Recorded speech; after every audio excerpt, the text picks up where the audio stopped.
Hi, everyone. This is Lin Bouthillier from linbouthillier.com. I'm a certified trauma recovery coach, and I'd like to welcome you to another episode of my ongoing series entitled Monogamous at 13. This is the story where I speak about my trauma, but I'm also looking at it from two perspectives. One as a trauma and abuse survivor, and one as a mental health professional, because I am a certified trauma recovery coach. And what this means is that I can help people to understand what trauma is, what forms of trauma there are, what are the after effects of trauma, how does it affect us relationally, biologically, emotionally, psychologically, and neurobiologically. There are always those four main ways that trauma affects us. And the biggest part of what I do is speaking about what on earth we can do about it. How we get from the point of feeling awful with this trauma within us and getting to the place that seems at times unattainable, unreachable, of getting to a place of wellness, arriving at the place of feeling recovered from what has happened to us or what circumstances or conditions we survive. So I wanted to share a resource with you today because, as many of you already know, I am all about books. Before I get into this, I'm just going to ask you, I'm not speaking about anything related to, directly related to abuse or trauma in this episode. But there's still, because I am a trauma recovery coach, and I do make references to trauma in some of my videos, some of them more so than in others. But you could still become triggered because you're thinking about your own trauma and recovering from it. And I might not be mentioning it, but I could be mentioning something that might trigger you. So I have a grounding tool in my hand, as I always do when I make my videos, or at least very close by. And I'm asking if you would please bring yourself into a state of anchored and groundedness before you watch the rest of this video. You can pause the video. And if you're not sure how to become anchored and grounded, you can go into the video list for my channel, and you will find episode number 57, special episode number 57 of Monogamous at 13. And the title of that video is How to Prevent and Handle Triggers. And so that will give you lots of information on how to keep yourself in a state of calmness and a state of feeling safe, a state of feeling that you are able to be fully present and to learn and to recognize and to understand certain things that are trauma related without going off into dissociation or panic or a state of anxiety or a state of disconnection from yourself, from your environment, and from others. So with that, I will say all of my videos do have a trigger warning on them for that reason, because I am a certified trauma recovery coach. That's the reason why. Anything that I could speak about could be triggering to someone. So today's topic, this is special episode number 89. And today, this topic for this video is writing it down and making it happen. There is a book that I bought years ago at a thrift store, and it is entitled Write It Down, Make It Happen. I may have held this up and showed it in other videos where I was speaking about what books I read that I find very, very helpful for understanding trauma, understanding abuse, and what would be resources that would be good and useful and healthy for people who are trauma and abuse survivors, people who are in recovery from trauma. So this book, Write It Down, Make It Happen, is written, the subtitle is Knowing What You Want and Getting It. That is an excellent subtitle. Henriette Ann Clauser is the author. And this book was written, I believe, I don't want to get it wrong, it was written in the year 2000. And it has an excellent message in it, which I will get to in a moment. But on the back of the cover, I love to read the backs of the covers. It says, if you know what you want, you can have it. Praise for, put your heart on paper. Yes, the longest living love is written From one heart to another. Dr. Clauser lovingly teaches you to master the art of putting your heart on paper and making it resonate with love. That is from Mark Victor Hansen, co-author of Chicken Soup for the Soul. The next one is an inspiring, uplifting book. It allows us to experience the powerful self-healing effects that can occur when we share our innermost vulnerable thoughts in writing. And that is from Gerald G. Jampolsky, MD, author of Love is Letting Go of Fear. So write it down, make it happen is an excellent book. And yes, she also wrote the book, Put Your Heart on Paper, and Writing on Both Sides of the Brain. Those are two of her other books. But this book, if you can get a copy of it, I don't know if it's currently in print, but first place I would check is on Amazon to see if I could order it. If it's no longer in print at the place where you like to, the bookseller that you prefer to use, then you would very possibly be able to find it in a place like Thrift Books or another online used bookseller. The book is approximately, it is 250 pages long. And this book, for me, for my trauma recovery, has been a life changer. The reason why is because the author of this book understands the concept of the subconscious mind. And the author of this book understands that when we activate and understand our subconscious mind, which is where all of our wants and desires are stored. We store an enormous amount of requests that we have made for what we need and what we want inside of us. A lot of it is stored away, locked into what some people refer to as the basement. It is way down in there, very, very deep in the subconscious. If we could access what we truly want, what we truly desire, and even what we truly believe, and turn it into what we want in this world. If somebody gave us a lesson on how to do that, would you want to do it? I hadn't given it very much thought. Decades ago, I was caught in a cycle of believing that I am less valuable than most people. I was programmed to believe that I was less valuable than most people. I was programmed to believe that I was not deserving of good things. I was programmed to believe that anything that I ever ask for is going to be turned down. It'll be a solid no if I ask for something. I will not receive it. And I just came to have that be my deepest belief in myself is I'm not worthy of good things. And any requests that I put out for what I want will be denied. I will not receive what I'm asking for. And that means I have a very, very limiting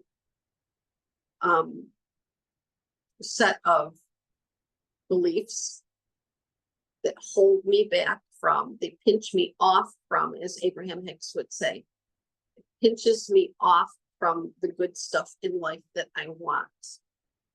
Being a trauma survivor helps us in some ways, and I'm not criticizing anyone who's a trauma survivor. I myself am a trauma survivor. I'm saying this with love and compassion. I'm saying this with empathy and care. We can pinch ourselves off from what we want because what we've experienced is so bad that we believe that that's all there is. And that we just have this void between us and the good stuff. It's way over there on an island. I don't have a boat and I can't swim. Airplanes don't exist and I have no way to get there. But I can see it. I can see it way off in the distance. I know it's there. How do I get there? I don't want to be here. I want to be there. I want to be with that massive crowd of people who is enjoying that sublime living that seems way over there on the island that I can't get. How do we get there? There's nothing that I can say to you that will tell you the one thing that you could do, because it's a series of things that are very small, very simple, very doable, and I'll even use the word easy. I don't mind that. It does not, I don't feel any resistance inside when I say that it's also easy to do. I don't feel anything inside that's saying, hey, Lynn, pull back on that for a second. That's not quite right. What I'm saying is, if we read the book, write it down, make it happen, and we do what's in the book, it's what the author Wallace D. Wattles in 1910 said. There is a science to getting rich. It's not some vague nebulous thing that we couldn't possibly understand. There's a science to it, which means there are facts and they're indisputable and they're learnable. Same thing happens with write it down, make it happen. The book by Henriette Ann Plauser. It comes down to a science. It's no different than the science of getting rich, which is not to be confused with this, with becoming greedy or financially abusive of other people. No, it has nothing to do with that. That shuts everything down really quickly as far as personal growth and recovery goes. And wellness. No, I've mentioned the book, the 1910 book authored by Wallace D. Wattles, The Science of Getting Rich. It is not a book about greed. It is a book about following a very scientific formula, which is very simple. It's very simple, easy to understand language.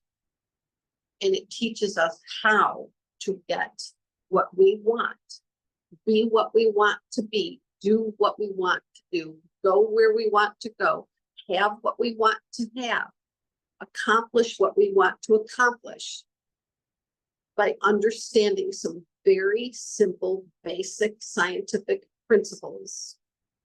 And it always comes down to our beliefs.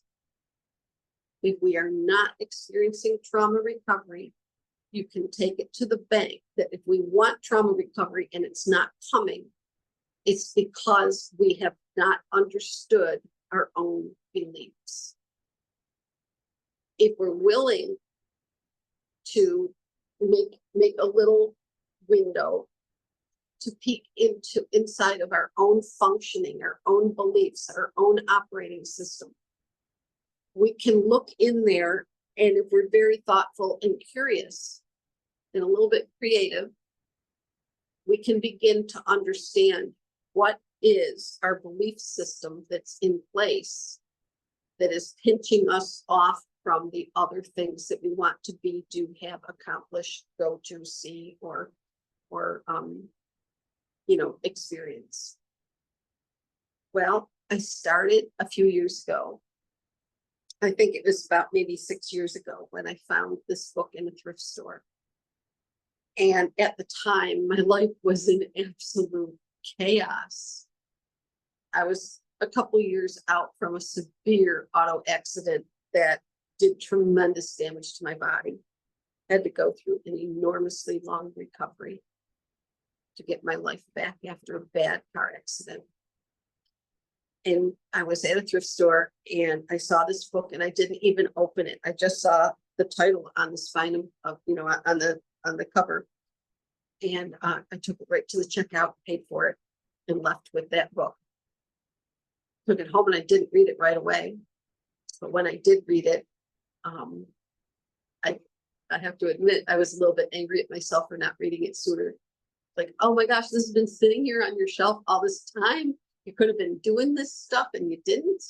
Got a little bit angry at myself.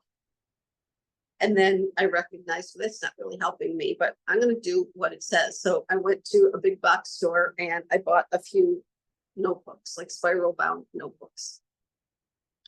And I started writing down what Abraham Hicks refers to as rockets of desire.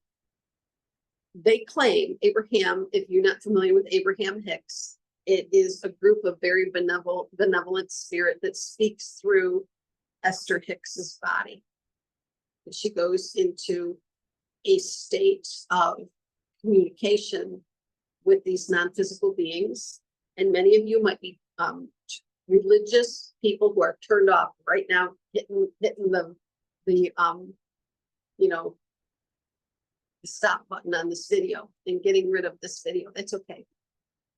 Those of you who stick around and understand that we all have a part of ourselves that is the largest part of us that cannot be seen and it can't be measured.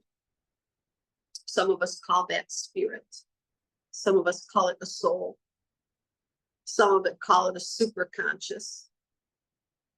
There's all different names for it and lots of different religious and spiritual traditions. We have a massive ability to tap into our subconscious,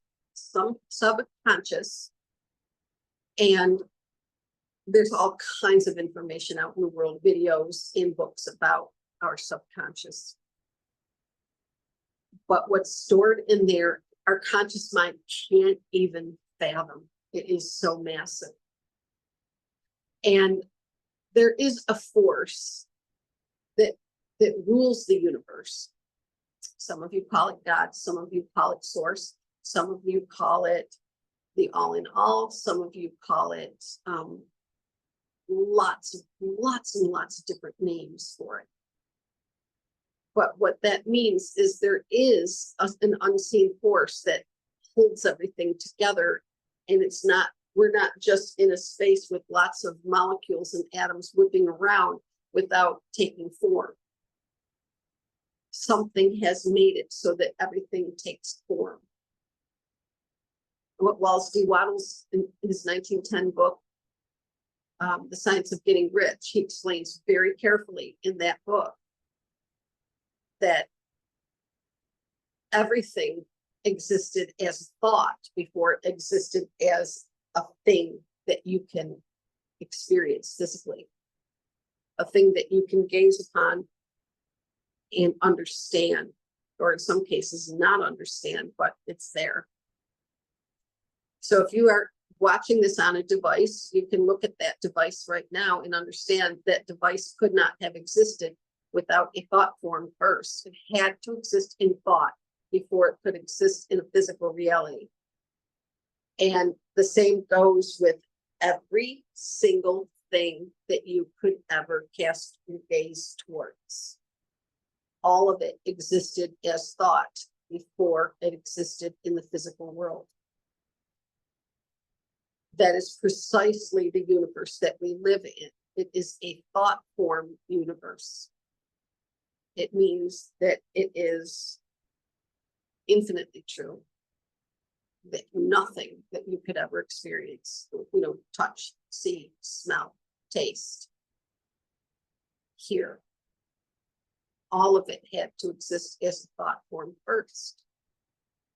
And then it became reality. And so that demonstrates for us that every single thing that we think has the ability to take form in one way or another. There's a possibility that it can take form. But we can't have what we want without accessing it somehow through belief, through feeling, and through thought. Those three things come together: a belief, a feeling, and a thought.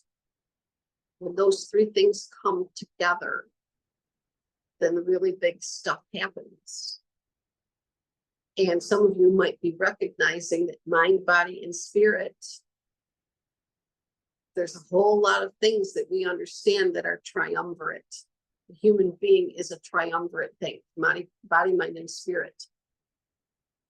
The things that we experience are triumvirate.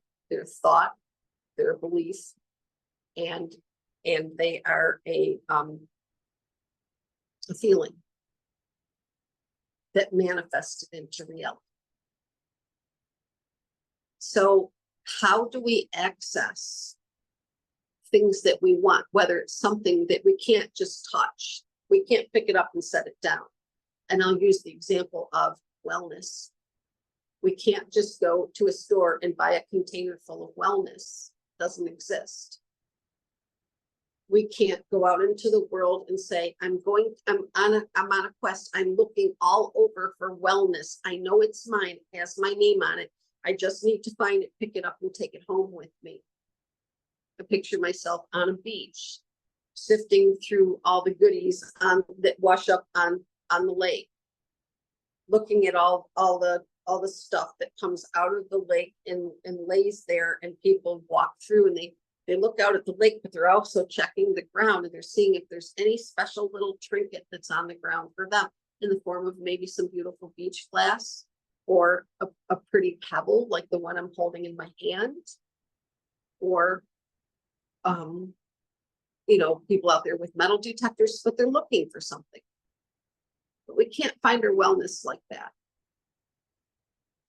There is our wellness for sure.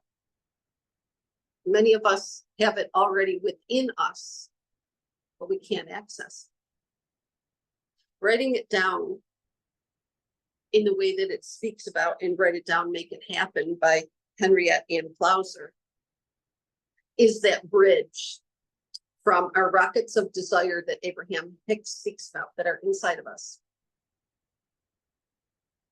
and that island over there that has good stuff on it, where all the other people seem to be laughing and smiling and frolicking and having the best time of their lives.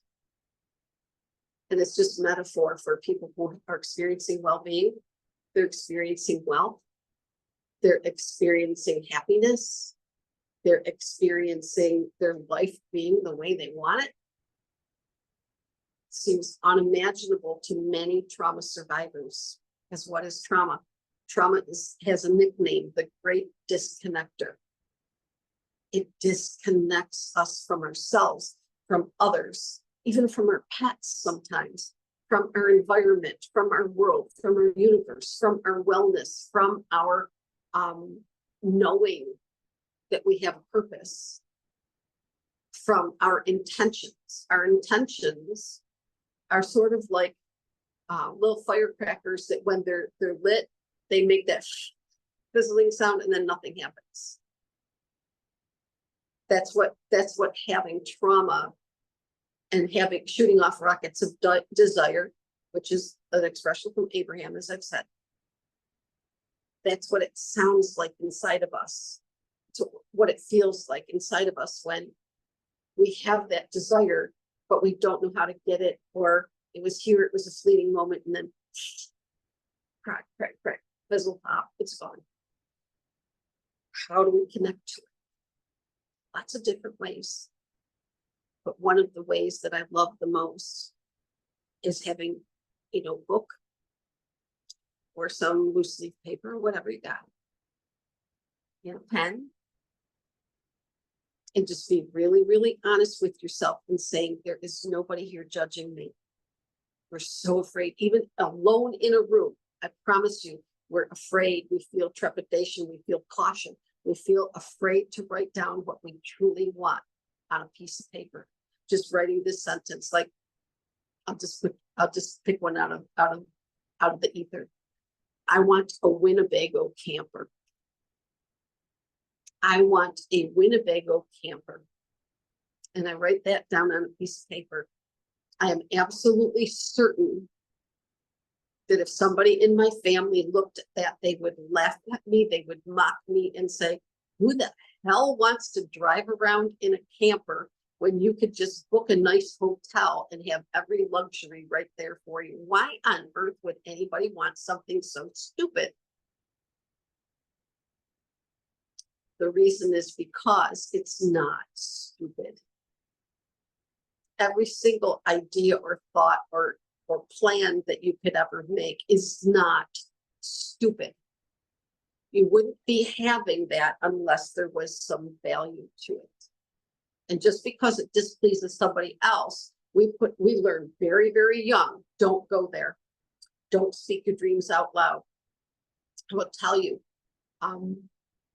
it must have been just days before or days after I got married. And this month, it'll be 39 years ago since I got married. When that thing happened that I'm going to speak about, it shut me up so that I never asked it again. I asked my spouse, what are your dreams? Would you please tell me? You know, like we're about to be married or we're married now. I'll just go with we're married now. Okay, just to clear it up.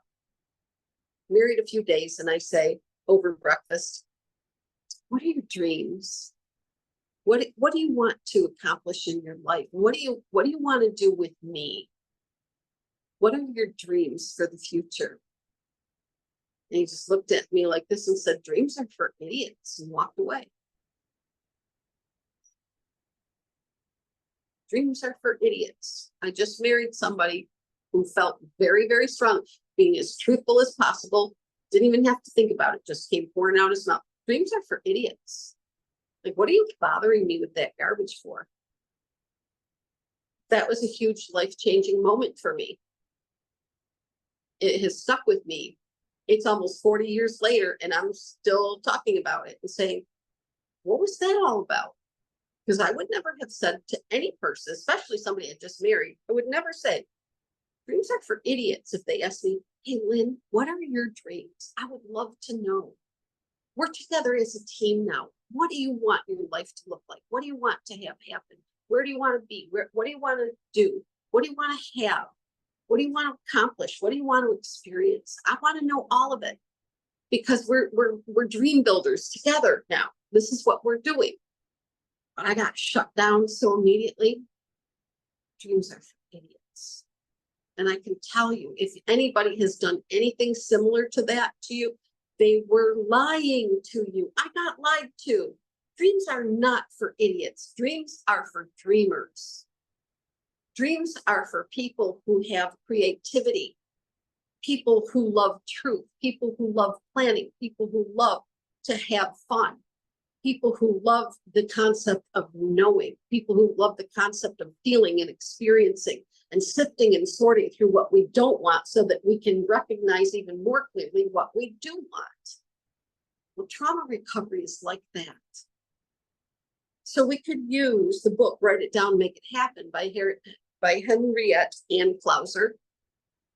We could use that book as a tool to connect to self, to support the self, and to say, what does my self want? What on earth would this person that is me ask for if asking was unlimited? Oh my goodness, asking is unlimited. I forgot that. Somebody smooth talked that right out of me a long time ago. Little bits at a time, somebody said to me, no, don't bother trying. It's never going to be good. I one time said, I want to write a book, and the answer that I received back was, it'll never get published. Nobody will buy it. Nobody wants to hear about that. I told at the time a person who was my best friend, you know what I want to be? I want to be a psychologist. I want to have a PhD in psychology, specializing in relationships. And without missing a beat, this person who I thought was my best friend at the time said, well, you're way too old to be a psychologist. There isn't enough time for you to get that degree. You'll be senile by the time you get it. Why would you want to spend thousands and thousands and thousands of dollars on that? Where was the support? What kind of person carries around a fire hose to put out the flames of people's desires. Would that be a benevolent person, or would that be an abuser? Would that be a person I want to associate with, or is that a person I want to see in my rearview mirror? That was the option I chose, by the way.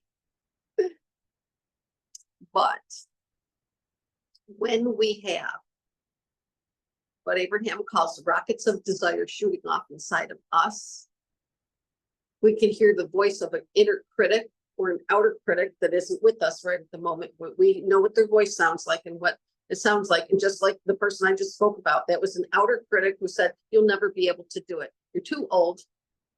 Nobody's gonna want to go to a psychologist that's elderly. When I was saying that I wanted to do this, my age was 57. It was absolutely doable. But I believed her. And I hung my head in embarrassment. I said, okay, then I'll find something else you can do in a shorter amount of time. It literally was one of the factors that led me to become a certified trauma recovery coach, because I had now that inlaid disapproval from somebody where I'm going, oh, it has to be something that's a short amount of time to get certified or licensed, because I'm old and I don't have much time to work with anymore, which was not true. It wasn't true then, and it's not true now. I'm 60 years old.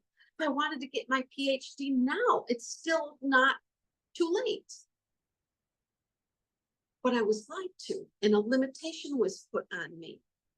So when we look at something such as Write It Down, Make It Happen, the book by Henriette Ann Clouser, we open that book, we begin to read it, and we hear all these stories of what happened with some people who decided to do just that, to write it down and then forget it. You just write it down and you put it away. You can go back and each day read like what you wrote the day before, or plan on like every Saturday, get out the notebook and read every entry that was written for that week and go through each of them. But some people put it away for years and then go back and look at what they wrote down and say, oh my gosh, I put in there that I wanted to own a red Ferrari and it's on my driveway and the registration has my name on it. What about somebody who says, you know, the only thing I truly really want before I die is to somehow make it to the Mexican Riviera for a vacation. I just really want to go there. Well, then that's the thing that you want to write down. But there's a way to get it so that it comes into our reality.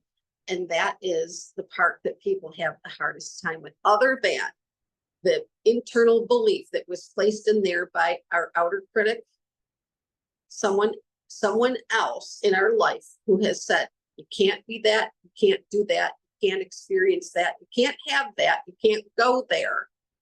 You're not worthy, you're too old, you're too young, you're too out of shape, you're too poor, you have all these reasons why you can't. We're not looking at any of the reasons why you can. We're only going to look at the reasons why you can't, and then I'm going to walk away and leave you standing there with that cycling through you. That's what so many of the people that are in our lives is the people we're related to and in relationship with. They're carrying around their fire hose to absolutely blast with water your flames of desire right out of you. Well, if we don't speak about them to other people, what if we have the dialogue just be our inner being speaking with our outer being? What if we just have it be our inner being writing it down on paper? And then after we write it down, we can write 4 words. And so it is. You just write down what we wanted. And the last words of it are, and so it is. Another last word to put on at the end, when we write down what we would want, we could write, and it feels absolutely wonderful to receive this. You can say, you can speak about it. Nobody's going to call you a liar. Nobody's going to look in your notebook and say to you, this is all just a bunch of lies. None of this stuff has happened. Why are you writing about it as if it already did? Because the subconscious is listening at all times. The subconscious, when we're writing, is speaking. And then when we look at it and we read it back to ourselves, we're reaffirming to ourselves that yes, this is my desire, and my inner being absolutely believes that this is possible to happen. So I'm going to give thanks and appreciation for it right now, because the universe and my inner being are in a constant state of co-creation, where what I'm asking for, and I'm saying, I'm right now, this second, ready to receive it. I'm wide open. I'm not blocking anything that comes to me. I am ready to receive the good stuff. I'm ready. I'm accepting. I'm appreciating it. This is where the reality can be a little foggy for people, because we don't want to believe this, because it flies in the face of what we've been told by everybody from the time we arrived on the planet. You can't appreciate it until you have it. It's not true. That is absolutely not true. It's the appreciating it that makes it come to us. I made a vision board years ago, and I wanted a little red car. And I put a picture of a little red car on my vision board, and I put it right beneath my telephone, which was wall mounted. That's how long ago it was. In the kitchen at my house, former to this house. And I had my little vision board. It was only about this big, but I cut pictures out of old magazines and I stuck them to the vision board. And I had little pieces of paper that had just like a couple words on it, and I'd stick it on there with a push pin. And I was making my subconscious's desires come out. I was asking them to kind of come out and play out in the world. We don't have to be hidden. We don't have to bury it. It doesn't have to stay down in the basement. It's allowed to come out, and I'm going to honor it. And I'm going to say, yes, you can. You can have it. You can be it. You can do it. You can feel it. You can accomplish it. You can experience it. You can go there. And everything that was put on my vision board actually came into my reality. One of the things on there was, this is such a little ask, but I wanted 1 week off from work. And I wanted to not work where I was working anymore. I wanted to work a new place that felt better. All of those things happened. Some of you might be saying they were going to happen whether you made your silly little vision board or not. You're entitled to your opinion, but that's exactly the kind of expressions and internal beliefs that pinch you off from the good stuff. It just does. It just does. When we begin to have the conscious thought, see, if we have a whole bunch, like bushel baskets inside of us of subconscious beliefs and feelings that resonate in the realm of, no, that's for other people, that's not for me. I can never have that. None of the good stuff is for me. I'm not deserving, or it's too expensive. It's not the right climate for it. I'm not supposed to have that. That's for other people. I'm not deserving. I've done too many bad things to be able to have that. Or my family will laugh at me, or I will get pushed out of my family. I will be excommunicated. All of these different things. Those are the deepest beliefs that we have that hold us apart from the island over there with all the good stuff on it. So when I start saying things, make a mantra, put little notes around my house, little post-it note that says, you can be it, you can do it, You can have it. You're worthy of it. You're worthy of what you want. These are little tiny ways of writing it down and making it happen. I wrote down years ago that I wanted to be a certified trauma recovery coach. When I first heard about certified trauma recovery coaching by watching videos by Dana Arcuri, CTRC, and she was certified through the IAOTRC, which is where I got, International Association of Trauma Recovery Coaches. She was stating that that's where she got her certification. And I was tuned in, tapped in, and turned on, and I was watching her, and I thought, I want that too. Why can't I have that? Why can't I be and do and have that? I want that certification. I want to be in those classes. I want to have that certificate to hang on my wall. I want that. And what did I do? I went and got the notebook and a pen, and I wrote down not just what I wanted, but exactly what it would feel like. And this, I'm just going to do it for you for a minute so you understand what this looks like and sounds like, okay? So take a pen and paper, and I sit down in a quiet room, and I just write, I wrote, I want to be a certified trauma recovery coach.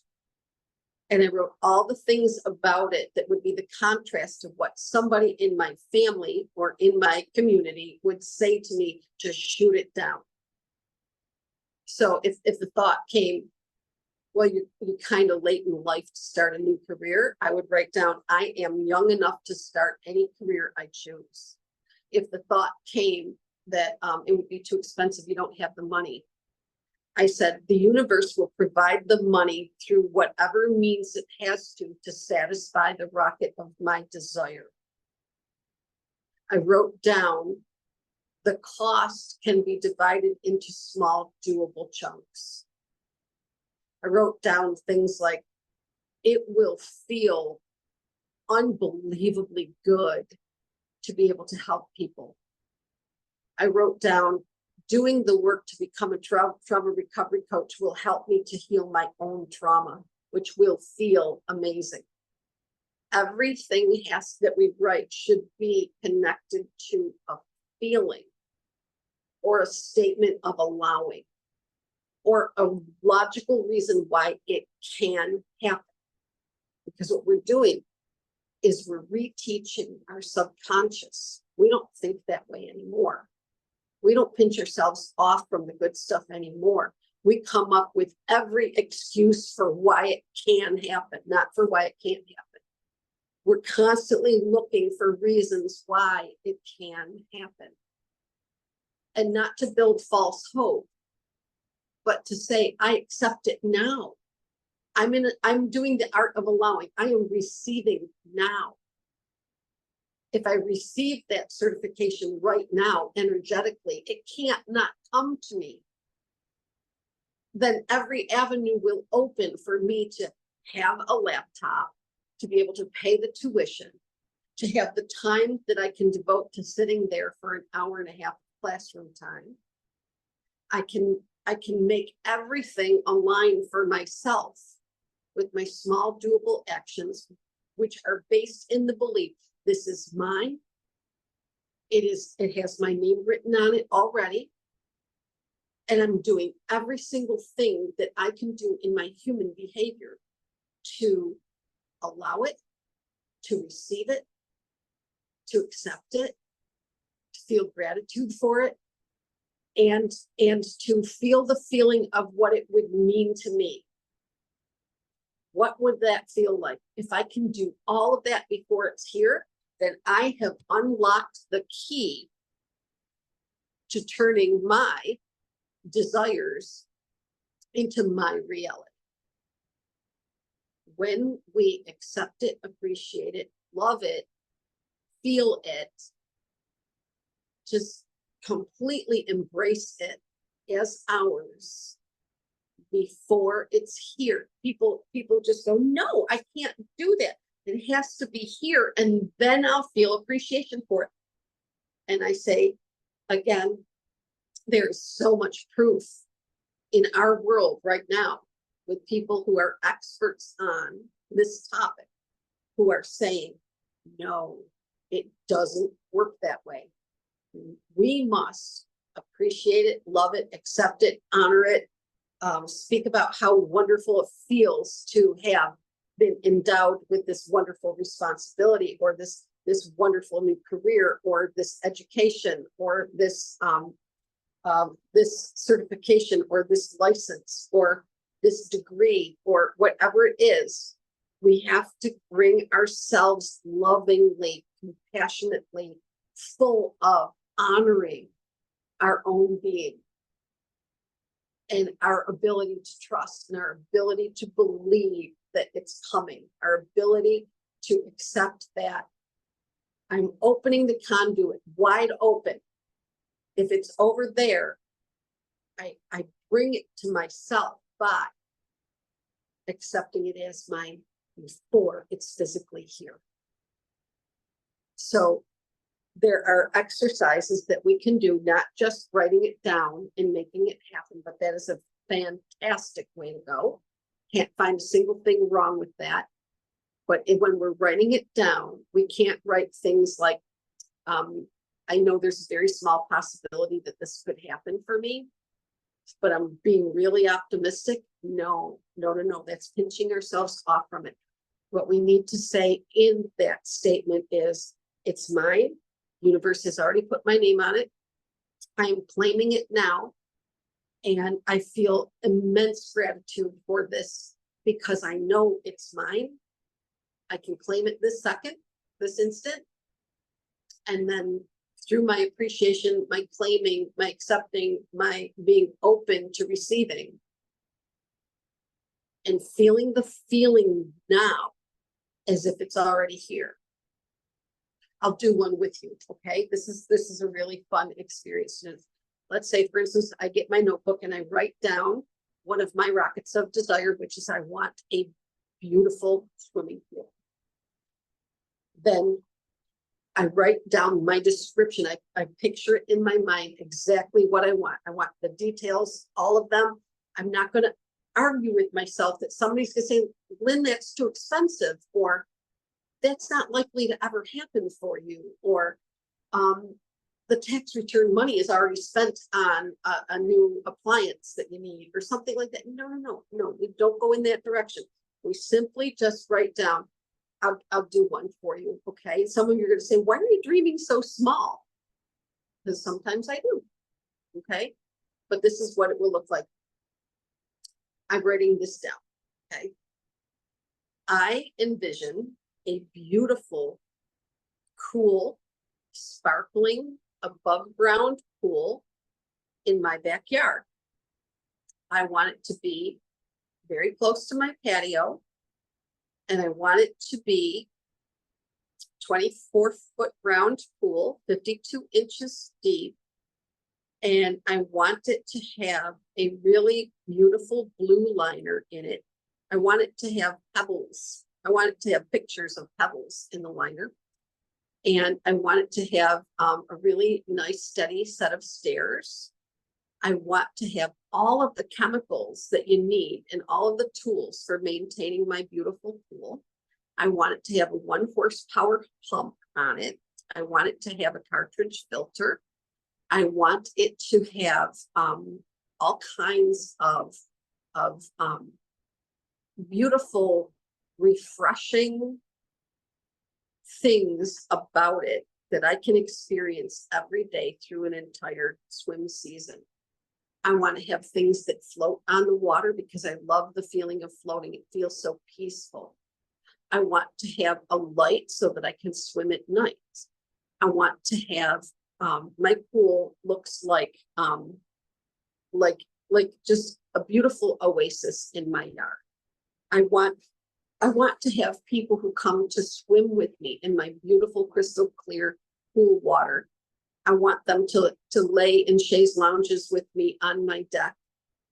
And I want to be able to just go in and out of the water freely all day on a leisurely, relaxing day, to be able to just experience nothing but pure joy. I just want to feel pure joy. I'm feeling that joy right now. I'm picturing myself jumping right in from the deck and it just feels so cool. It's been such a hot day outside. It feels so nice all over my entire body to be cooled down in beautiful, perfectly clean water inside of my own pool. I have so much appreciation for this coolness. I have so much appreciation for this freedom. This feels like being on vacation, but I'm at my own house. Nothing could feel as good to me at my own house as the feeling of being on vacation in a place that I absolutely love to be. I love it that I can invite friends.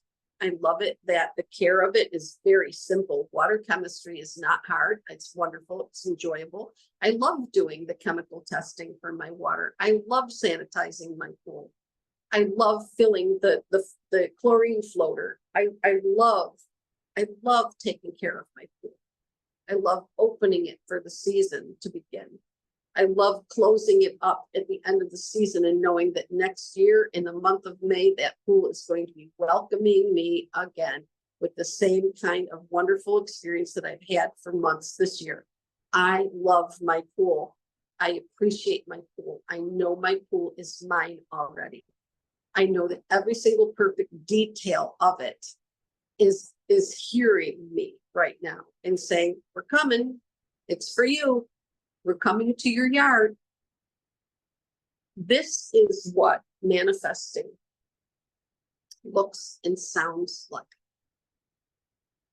If we can do that through writing on paper, or if we can do it through just closing our eyes and being there, being in it, feeling the water, splashing it on our face, picturing our bathing suit, picturing how our vacuum has gotten every speck of leaf debris and stuff out of the pool. It is just in absolute perfect condition. It is so totally enjoyable. Thank you. Thank you so much. Thank you for providing this beautiful pool to me. I have never appreciated anything as much as I appreciate my beautiful pool. When we are able to do these things, we're not in resistance. Because if we could look at a printout of what our beliefs were about the pool that we want before that, it would make us cry. It would read things like, I want a pool, but I can't afford it. I want a pool, but my spouse won't let me have it. I want a pool, but nobody in my family will help me take care of it. I want a pool, but the chemicals are so expensive. I want a pool, but the installation and the electrical hookups are going to be outrageously expensive. I want a pool, but there's an awful lot of maintenance. I want a pool, but parts break down. I want a pool, but I don't want to give up the yard space for it. I want a pool, but my neighbors will probably get kind of pissed off. I want a pool, but then I have to worry about liability. I want a pool, but somebody's child could get in my yard and get in my pool, and that could be a disaster. I want a pool, but I really should spend the money on auto repairs or getting a new car. I want a pool, but that's frivolous. I'm a practical person. I want a pool, but my family will disapprove. I want a pool, but I should probably put that money in my retirement account instead. I want a pool, but I should probably just go to the Y if I want to swim. I want a pool, but eventually parts of it are going to break down and I'll have to pay more money. I want a pool, but things just don't work out for me. I want a pool, but I never get what I ask for. I want a pool, but my kids are grown and everybody's going to say, why should you have a pool when there's only one person using it? That's wasteful. I want a pool, but people are going to complain about the water bill being too high. I want a pool, but it's impractical. I want a pool, but I don't deserve it. I want a pool, but I should probably be doing yard work and not laying on a pool float. I want a pool, but There are a million reasons why I shouldn't have, so I won't. Every single bit of that is pinching ourselves off because the universe does not hear us saying, I want a pool. What the universe hears is all the reasons why it's not coming.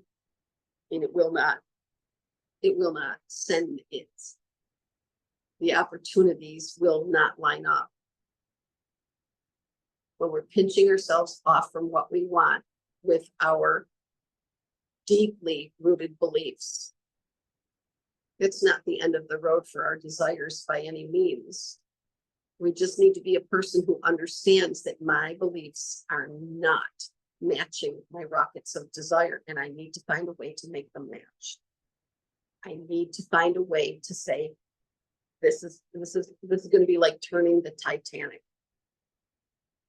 It's a really big, huge, long ship that used to exist, and we all know what happened, but it couldn't turn rapidly enough to avoid icebergs dead ahead. But we can turn our beliefs when we understand that we're allowed to turn our beliefs. We don't have to believe something just because somebody that birthed us or somebody that raised us or somebody that is an overseer of our life says, not so fast, not for you. You do not get to think in that direction or believe in that direction or feel in that direction. No, no, no. I shut all of that down. I asked for my swimming pool that I have at the house I lived at before this one. That house, that pool, I got told no for close to 20 years. Every single time I said, I would really love to put in an above ground pool in this backyard, I got told all of those things. You'll never take care of it. It'll just be green. It'll just attract mosquitoes.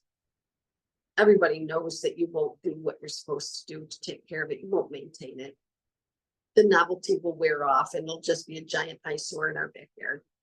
You're not going to take care of it. And I don't want to be stuck taking care of it. I don't want to take care of a pool.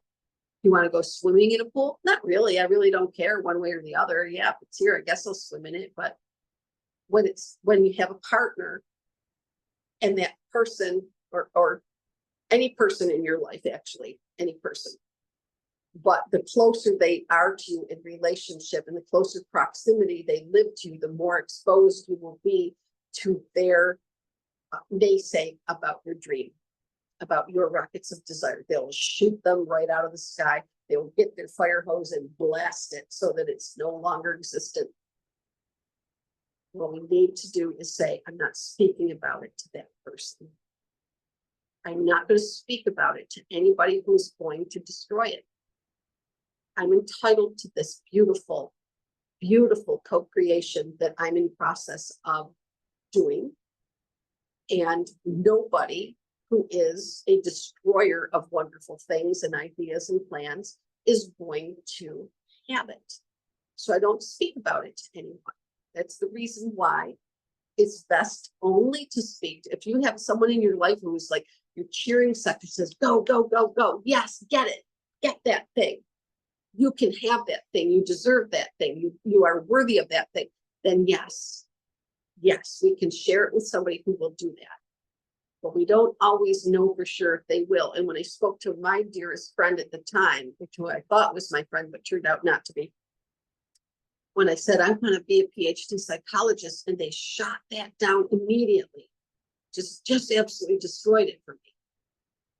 That was a clue for me to understand there are some people who cannot support your beautiful, brilliant, wonderful rockets of desire. So we can only share it with somebody who we already know is going to do that with us, because it only takes one big, huge blast from their fire hose to wreck it. And then we give up and we say, well, they're right. They're right. What was I thinking? That was completely inappropriate for me to want to do that. No, what's completely appropriate is for you to get in touch with your inner being. Know that you can trust yourself. Know that your desires are not stupid, bad, faulty, broken, shameful, or signs that you are malfunctioning. They are signs that you are human. You are you. You are worthy. You are beautiful. You are a conscious co-creator. And you absolutely have the power within you to bring what you desire into your reality. And that also includes trauma recovery. It works exactly the same way. We can even use this book, Write It Down, Make It Happen.